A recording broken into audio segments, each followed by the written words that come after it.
High, কেমন আছেন সবাই? আশা করি ভালো আছেন। আমি মৃদুল। আজকে আমি আপনাদের সামনে আরেকটি ভিডিও নিয়ে হাজির হলাম। আজকে আমরা দেখব এলিমেন্টর প্রো যে উইজেটগুলো রয়েছে তার ভিতর থেকে আজকে আমরা কোড হাইলাইট উইজেট নিয়ে আলোচনা করব। দেখব এই কোড হাইলাইট উইজেটটি কীভাবে একটি ওয়ার্ডপ্রেসের ভিতরে ব্যবহার করে এবং কেন এটি ব্যবহার করে।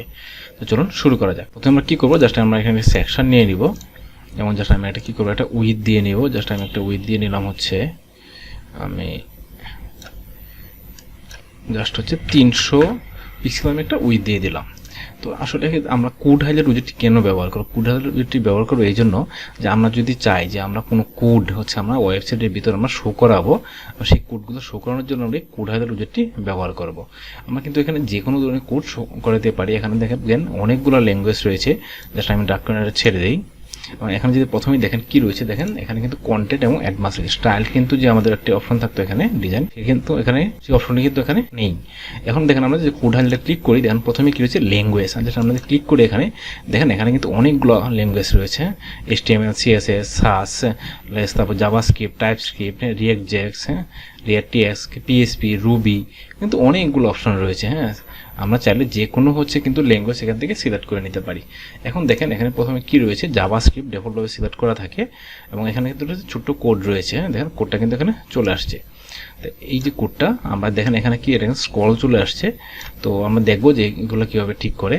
তারপরে আমরা কি করবো, জাস্ট আমার একটা কোড এখানে রেডি করে রয়েছে। আমি জাস্ট এই কোডটা এখানে পেস্ট করে দিব।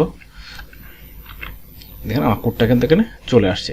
এখন দেখেন যে প্রথমে একটা জিনিস দেখায় যে আমার এই কোডটা কিন্তু একটা CSS কোড এবং হচ্ছে এখানে দেখেন ল্যাঙ্গুয়েজ কি সিলেক্ট করা জাভাস্ক্রিপ্ট। এখন দেখেন এটা ডিসপ্লে কিন্তু এরকম দেখাচ্ছে, লেখাগুলো স্টাইল কিন্তু দেখেন এরকম দেখাচ্ছে। আমি যদি জাস্ট এটাকে CSS করে দিই তাহলে দেখেন আমার এই কালারগুলো কিন্তু কিছু চেঞ্জ হয়ে গেল এবং স্টাইলটাও কিন্তু দেখতে এখন সুন্দর দেখাচ্ছে। আগে যখন আমি জাভাস্ক্রিপ্ট ছিল তখন কিন্তু হচ্ছে আমার যখন জাভাস্ক্রিপ্ট থাকাকালীন কিন্তু লেখাগুলো এরকম আসতেছিল। যখনই আমি এটা CSS করে দিলাম তখন স্টাইলটা কিন্তু চেঞ্জ হলো, কালারগুলো কিন্তু চেঞ্জ হয়ে গেল। তো তারপর কি হচ্ছে দেখেন লাইন নাম্বার, দেখেন আমার কিন্তু এখানে নাম্বার শো করতেছে। তো এবং যে আমি যদি ডিজেবল করে দিই তাহলে দেখেন আমার কিন্তু লাইন নাম্বারটা ডিজেবল হয়ে গেল। তো জাস্ট আমি এনাবলে রাখলাম। তারপর কিছু দেখেন কপি অফ ক্লিপবোর্ড। এটা মানে কি, আমরা যদি যে এই ফাইলগুলো যে এই যে হচ্ছে কোডগুলো রয়েছে সেই কোডগুলো যদি কপি করতে চাই সেটা কীভাবে করব, আমরা কি ম্যানুয়ালি করব নাকি হচ্ছে জাস্ট একটা ক্লিকে করব, সেটা কিন্তু আমরা এখান থেকে সেন্সটা যদি আমি অন করে দিই কপি অফ ক্লিপবোর্ড তাহলে কিন্তু আমি এক ক্লিকে সবগুলো কোড কিন্তু কপি করতে পারি। আবার যদি আমি এটা ডিজেবল করে রাখি এবং জাস্ট এখানে যদি আমি আপডেট দিই এবং জাস্ট আমি যদি ভিউ করি তাহলে দেখেন যেন এই যে কোডগুলো আমার কিন্তু ম্যানুয়ালি সব কপি করতে হবে, কোডগুলো সব ম্যানুয়ালি কপি করতে হবে। আবার যদি আমি কি করি, জাস্ট হচ্ছে এটাকে এনাবল করে দিই এবং এখন যদি আমি এটা আপডেট করি এবং এখন যদি জাস্ট আমি এখানে যাই, দেখেন এটা হবার করার সাথে সাথে কিন্তু আমার একটা বাটন চলে আসছে কপি। আমি জাস্ট এখানে ক্লিক করি কপি, দেখেন এটা কিন্তু হচ্ছে কি কপির চলে আসছে, মানে কি আমার কিন্তু সবগুলো কোড কিন্তু এক ক্লিকের মাধ্যমে কপি হয়ে গেল।